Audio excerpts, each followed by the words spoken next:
അപ്പൊ ഒരു കണ്ടക്ടറിലൂടെ current flow ചെയ്യുവാണെന്നുണ്ടെങ്കിൽ അത് എങ്ങോട്ടാണ് ചലിക്കുന്നത്, അല്ലെങ്കിൽ ഡയറക്ഷൻ ഓഫ് മോഷൻ അല്ലെങ്കിൽ ഡയറക്ഷൻ ഓഫ് ഫോഴ്സ് നമ്മൾ കണ്ടുപിടിക്കുന്ന ഏതാണ്? ഫ്ലെമിങ്ങിന്റെ ലെഫ്റ്റ് ഹാൻഡ് റൂൾ അനുസരിച്ചിട്ടാണ്. നമ്മൾ പറഞ്ഞായിരുന്നു നമ്മുടെ ഇടത് കൈയിലെ വിരലുകൾ എങ്ങനെയാണ് മ്യൂച്വലി പെർപെൻഡിക്കുലർ ആയിട്ട് വെക്കുക കേട്ടോ. 3 വിരലുകൾ ഏതൊക്കെയാണ്? Thumb, forefinger, middle finger, ഇതെങ്ങനെയാണ്? 3 മ്യൂച്വലി പെർപെൻഡിക്കുലർ ആയിട്ട് വെക്കുക. ദെൻ എങ്ങനെയാണ്? നമ്മുടെ ഫോർ ഫിംഗർ അല്ലെ, ചൂണ്ടുവിരൽ എന്തിനാണ് റെപ്രസെന്റ് ചെയ്യുന്നത്? മാഗ്നറ്റിക് ഫീൽഡിന്റെ ഡയറക്ഷനെ റെപ്രസെന്റ് ചെയ്യുന്നുണ്ട്. നടുവിരല് അല്ലെ, മിഡിൽ ഫിംഗർ എങ്ങനെയാണ്? ഡയറക്ഷൻ ഓഫ് കറന്റ് റെപ്രസെന്റ് ചെയ്യുന്നുണ്ട്.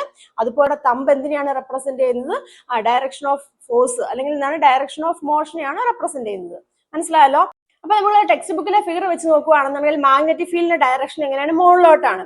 കറന്റ് ഡയറക്ഷൻ എങ്ങനെയാണ്? നിങ്ങളെ ഫേസ് ചെയ്ത രീതിയിലാണ് കറണ്ട് ഇരിക്കുന്നത്. അത് ഈ രീതിയിൽ കേട്ടോ. നിങ്ങൾ നോക്കുമ്പോൾ ടെക്സ്റ്റ് ബുക്കിലേക്ക് നോക്കുമ്പോൾ നിങ്ങളെ ഫേസ് ചെയ്ത രീതിയിലാണ് കണ്ടക്ടർ ഇരിക്കുന്നത്. അതായത് കറന്റിന്റെ ഡയറക്ഷൻ ഇങ്ങനെയാണ്. അപ്പം ഈ സൈഡ് എന്ന് പറഞ്ഞിരിക്കുന്നത്, ലെഫ്റ്റ് സൈഡ് എന്ന് പറയുന്നത് ക്യൂ ആയിട്ടും റൈറ്റ് സൈഡ് എന്ന് പറയുന്നത് പി ആയിട്ടും നമ്മൾ കൺസിഡർ ചെയ്തു. അപ്പൊ നമ്മൾ ആദ്യത്തെ കണ്ടീഷൻ എടുക്കുകയാണ്. ദാ മാഗ്നറ്റിക് ഫീൽഡിന്റെ ഡയറക്ഷൻ മേളിലേക്ക്, അതായത് നോർത്ത് കേട്ടോ, മേളിലേക്കാണ്. കറണ്ട് ദാ നിങ്ങളിലേക്ക് ഫേസ് ചെയ്ത് നിൽക്കുന്നു. അപ്പൊ എങ്ങനെയാണ്? ഡയറക്ഷൻ ഓഫ് ഫോഴ്സ് അല്ലെങ്കിൽ ഡയറക്ഷൻ ഓഫ് മോഷൻ എങ്ങനെയാണ്? ദാ ഈ സൈഡിലേക്ക്, മനസ്സിലായില്ലേ? ലെഫ്റ്റിലേക്ക്, അതായത് ക്യൂ എന്ന ഡയറക്ഷനിലേക്കാണ് ആ കണ്ടക്ടർ മൂവ് ചെയ്യുന്നത്. ഇനി നമ്മൾ ഈ കറന്റിന്റെ ഡയറക്ഷൻ എങ്ങനെയാണ്? നിങ്ങളോട് ഫേസ് ചെയ്ത് നിൽക്കുക. ഇനി കറണ്ട് അങ്ങോട്ട് കേട്ടോ, തിരിച്ച് അങ്ങോട്ട് ഫേസ് ചെയ്ത് നിൽക്കുക. അപ്പൊ എങ്ങനെ വരും? ദാ ഈ രീതിയിൽ വരും. കറണ്ട് ദാ അങ്ങോട്ട് ഫേസ് ചെയ്യുന്ന രീതിയിൽ വരും. അപ്പൊ കറണ്ട് അങ്ങോട്ട് ഫേസ് ചെയ്ത് നിൽക്കുന്ന രീതിയിൽ നിൽക്കുകയാണെന്നുണ്ടെങ്കിൽ ഇതാ നോക്കിയാൽ മാഗ്നറ്റിക് ഫീൽഡിന്റെ ഡയറക്ഷൻ അങ്ങോട്ടാണ്. ദെൻ ഓപ്പോസിറ്റ് ഡയറക്ഷനിലേക്ക്, അതായത് പി എന്ന് പറയുന്ന ഡയറക്ഷനിലേക്കായിരിക്കും നമ്മുടെ തമ്പ് നിൽക്കുന്നത്. അതായത് കണ്ടക്ടർ മൂവ് ചെയ്യുന്നത് ആ ഒരു ഡയറക്ഷനിലേക്കായിരിക്കും. അതാണ് ആദ്യത്തെ 2 കണ്ടീഷൻ. ഇനി എന്താണ് പറഞ്ഞിരിക്കുന്നത്?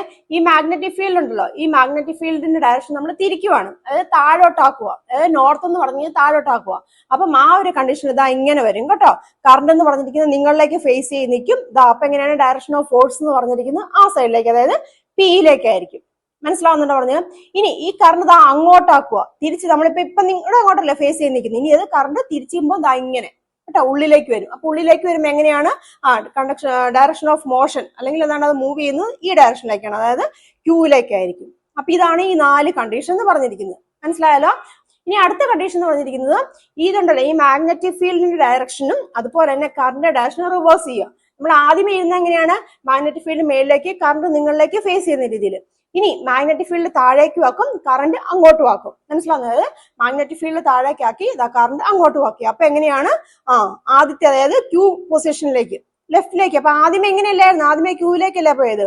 അപ്പം ഇത് രണ്ടും കൂടെ റിവേഴ്സ് ചെയ്തപ്പോ, മാഗ്നറ്റിക് ഫീൽഡിന്റെ ഡയറക്ഷനും കറന്റിന്റെ ഡയറക്ഷനും റിവേഴ്സ് ചെയ്തപ്പോ എങ്ങനെയാണ്? സെയിം ആദ്യം ഉണ്ടായിരുന്ന ആ ഒരു രീതിയിലേക്കാണ് ഇത് മൂവ് ചെയ്യുന്നത്. അപ്പൊ ഇതാണ് ഫ്ലെമിങ്ങിന്റെ ലെഫ്റ്റ് ഹാൻഡ് റൂൾ ഉപയോഗിച്ച് നമ്മൾ ചെയ്യുന്നത്.